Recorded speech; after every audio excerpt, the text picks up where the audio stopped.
Bismillahirrahmanirrahim. Assalamualaikum warahmatullahi wabarakatuh. Di sini saya Muhammad Deni Irawan dengan NIM 2210 801004 akan mempresentasikan materi yang berjudul Teori Evolusi dalam Islam. Pendahuluan.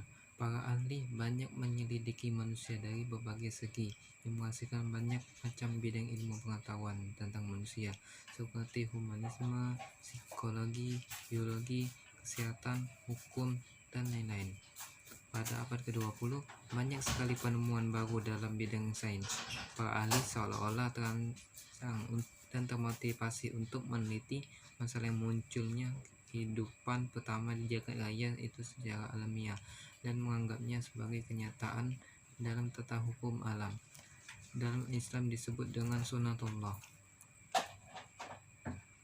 Evolusi menurut KBBI atau Kamus Besar Bahasa Indonesia adalah perubahan, pertumbuhan dan perkembangan secara beransur-ansur dan perlahan-lahan atau sedikit demi sedikit. Menurut Lasker tahun 1976, evolusi sebagai perubahan dalam pengayaan sifat keturunan dengan modifikasi yang berkelanjutan melalui tahapan waktu.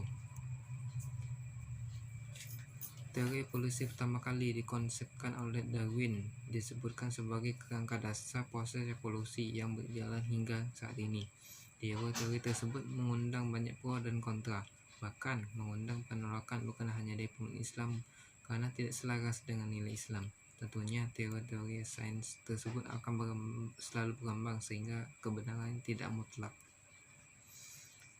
Kebenaran yang mutlak hanya berasal dari ketetapan Allah Subhanahu wa Ta'ala, di mana segala hal yang terjadi di muka bumi akan mutlak terjadi atau dengan sesuai takdir. Bahkan dari segi biologi molekuler, susunan gen tercatat dengan sangat rinci sehingga membuktikan bahwa hukum alam dari Allah Subhanahu wa Ta'ala sifatnya mutlak. Pada periode evolusi yang begitu panjang dan dari prokaryotik hingga manusia sudah dibuktikan berdasarkan keberadaan fosil dan catatan geologis lainnya. Sebagai seorang yang beriman, umat muslim semestinya yakin akan ketetapan Allah bahwa keberagaman makhluk hidup telah ditentukan takdirnya. Sekuens evolusi yang terjadi sejatinya merupakan gambaran luar biasa dari Allah untuk mengawali kerangka berpikir bahwa semua hal niscaya terjadi sesuai kehendaknya. Begitu pula dengan penciptaan manusia. Seringkali manusia menafikan efek keajaiban, terutama dengan adanya teori bukti penciptaan makhluk hidup dalam Al-Quran. Sains menginformasikan bahwa kehidupan di bumi bermula dari air. Dalam Al-Quran, penciptaan makhluk hidup dari air tersebut telah disebutkan dalam surah Al-Anbiya ayat 30. Dari ayat tersebut dapat menghasilkan 3 penafsiran, yakni Allah menciptakan makhluk hidup dari air. Segala kehidupan di bumi dijaga oleh air dan Allah menjadikan segala sesuatu di air menjadi hidup. Berdasarkan surah An-Nur ayat 45 dijelaskan pula penciptaan makhluk hidup dari air sehingga membuktikan bahwa teori-teori sains akan selalu terkait dengan kehendak Allah Subhanahu wa Ta'ala. Bahkan proses penciptaan manusia pun berawal dari pencampuran air mani antara perempuan dan laki-laki.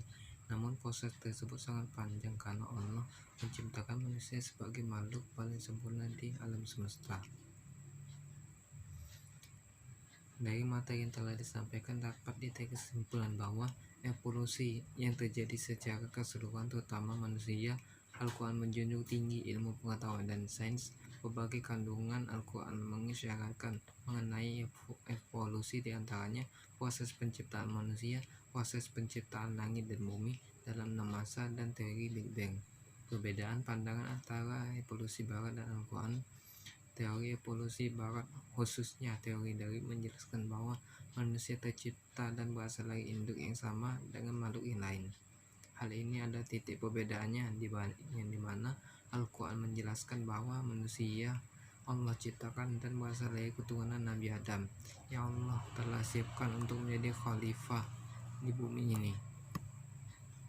Baiklah, selesai sudah presentasi dari saya. Apabila ada salah kata dan kekurangan saya mohon maaf. Kepada Allah saya mohon